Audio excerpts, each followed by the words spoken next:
Alors, dans cette vidéo, on va continuer l'architecture IoT et on va voir comment envoyer les données sur un cloud, ici le cloud Adafruit. Donc ça permettra de recevoir, d'envoyer les données sur ce cloud et également de créer des tableaux de visualisation. Donc le cloud Adafruit que j'utilise assez régulièrement, que je trouve très pratique, assez simple à utiliser. Le compte gratuit permet d'avoir 10 fils de données, 30 données par minute et 5 tableaux de bord. Donc c'est quand même largement suffisant pour ce qu'on fait avec les élèves.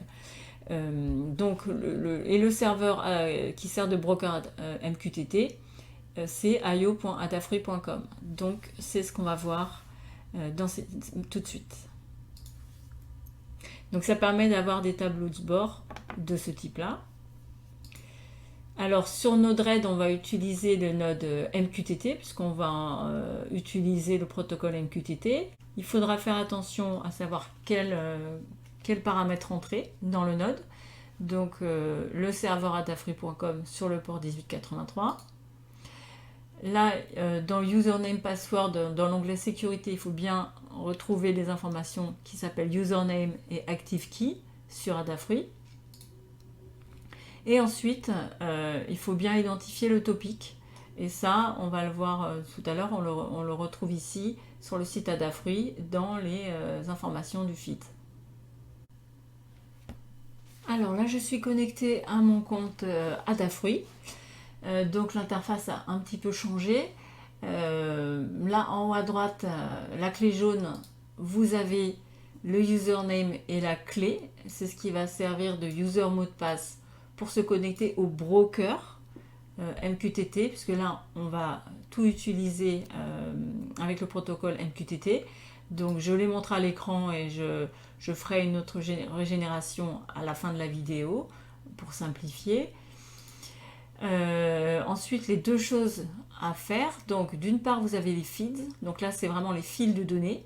Donc, il faut créer un fil de données par donnée qui arrive, typiquement. Donc, si vous avez une microbit qui envoie la température et le taux d'humidité, il vous faudra créer deux fils de données.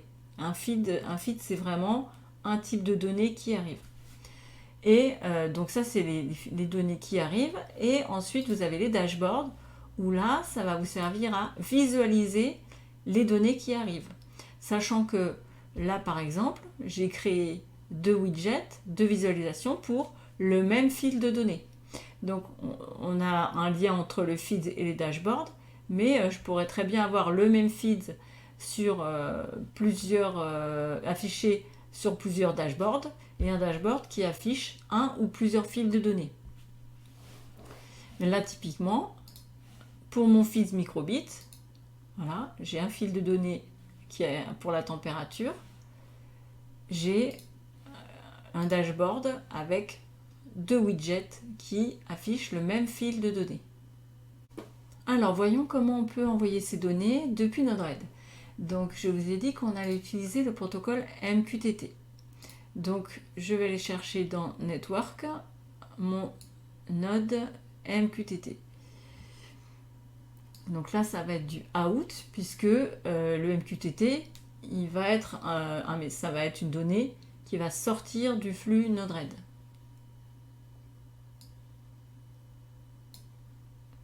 Alors, qu'est-ce que j'ai comme paramétrage? Là, c'est déjà enregistré. Donc, si vous ne l'avez pas encore fait, à ce moment-là, on crée un nouveau broker MQTT. Donc là, vous mettez le nom qu'il vous faut, qui vous convient. Le nom du serveur io.dafruit.com, le port 1883, le port par défaut. Et ici, dans l'onglet Security, c'est là qu'on va aller chercher les données qui sont ici, Adafruit IoKey, le username, ici Proftonnerre, et cette clé-là qu'on va mettre ici. Alors, systématiquement, quelle que soit la longueur du mot de passe, Node-RED affiche le même nombre de petits points là. Voilà, ça c'est tout à fait normal. Donc, vous créez le serveur. Et ensuite, il va nous manquer l'information topic. Donc l'information topique, ça c'est par rapport au protocole MQTT, parce que c'est un protocole qui est basé sur les messages. On peut s'abonner à des topics, c'est-à-dire un sujet de message. Donc soit publier sur un topic, soit s'abonner à un topic. Donc là, en l'occurrence, le Node-RED va publier sur un topic qui correspond au fil de données de la microbit. Donc je vais sur mon feed ici, feed info, et là, c'est ça qui m'intéresse, MQTT by key. Là, en fait, je ne sais pas pourquoi ils n'ont pas écrit topic, mais ça, typiquement, c'est un topic MQTT. Donc, on peut copier ça et le compléter ici. Qualité de service, etc. Ça, on peut le laisser.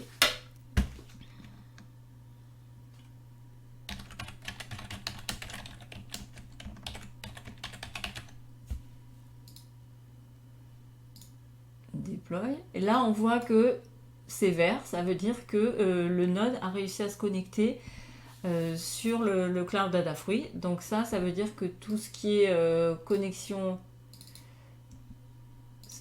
ça valide que user password sur ce serveur, sur le port 1883, ça c'est bien connecté.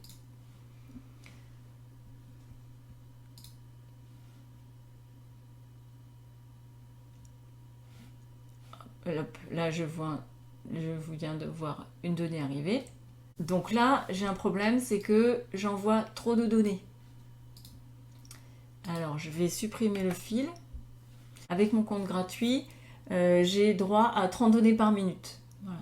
Donc, si on envoie des données trop fréquemment, on a un blocage. Donc, je vais attendre jusqu'à ce que ça soit libéré.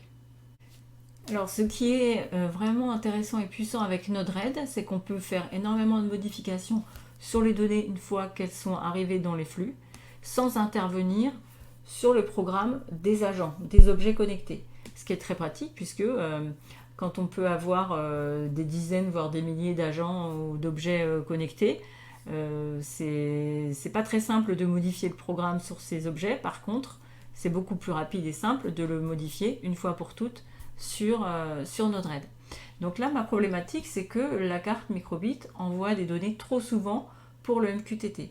Donc je vais rajouter un node qui va permettre de ralentir,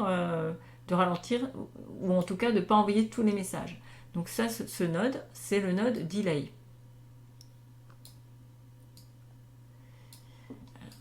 Alors, ça permet soit de retarder chaque message, alors attention, en anglais, delay, c'est retard, ou je peux aussi modifier, et c'est ça qui va nous intéresser, le rate limit, c'est-à-dire je vais limiter la fréquence des messages qui vont être envoyés dans le flux. Donc là, ça veut dire que tous les messages qui arrivent, je vais limiter à un message toutes les 30 secondes, par exemple. Et je vais dire que je vais supprimer tous les messages intermédiaires. Ça ne va pas du tout m'intéresser de les mettre de côté.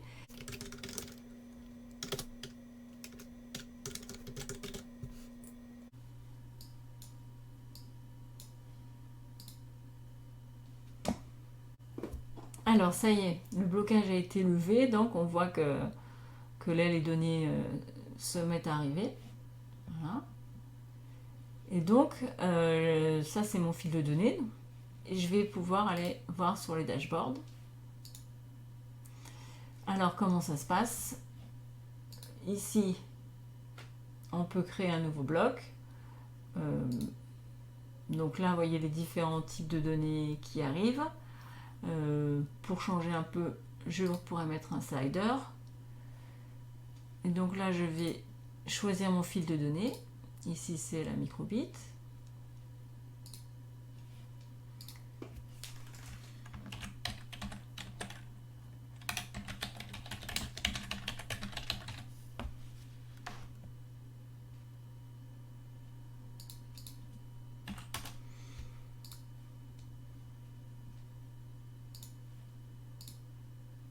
Voilà. Donc je crée simplement mes blocs. Et ensuite, si j'ai des modifications à faire, je passe en mode édition. Et là, je peux soit les déplacer. Voilà. Soit les modifier.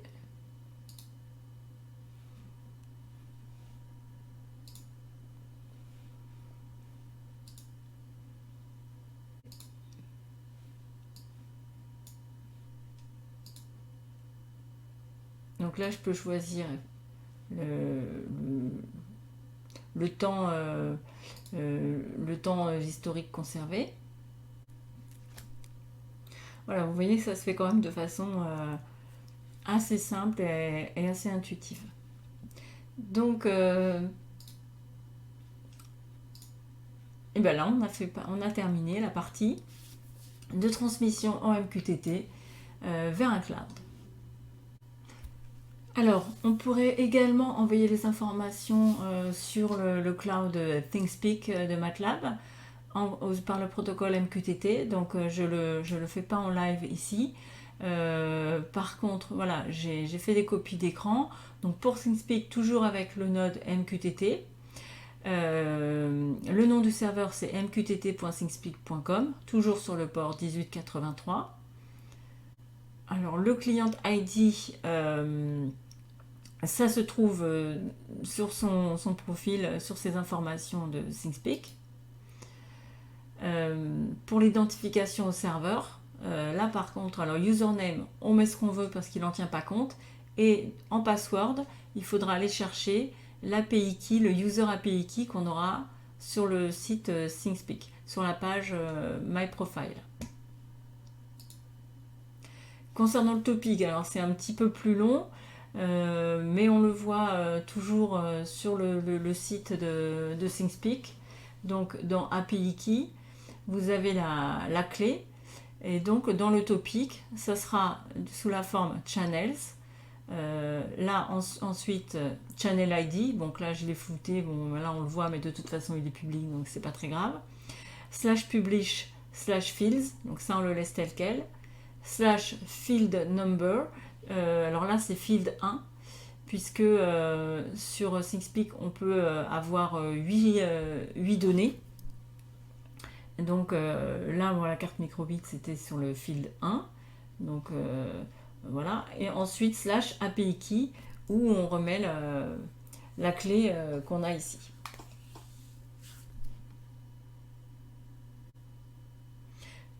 Là par exemple je suis sur le site ThingSpeak. Field 1, voilà, là ça correspond ici à la carte microbit. C'est ce son-là qu'on mettrait ici. Field 1, ça correspond à ça. Voilà. Ça permettrait de rajouter un node MQTT ici qui enverrait les données sur ThingSpeak en MQTT. Alors, dans la prochaine vidéo, j'enverrai les informations sur ThingSpeak, mais en HTTP et non plus en MQTT, puisque le MQTT parfois peut poser des problèmes depuis les établissements scolaires. Alors, à bientôt dans la prochaine vidéo.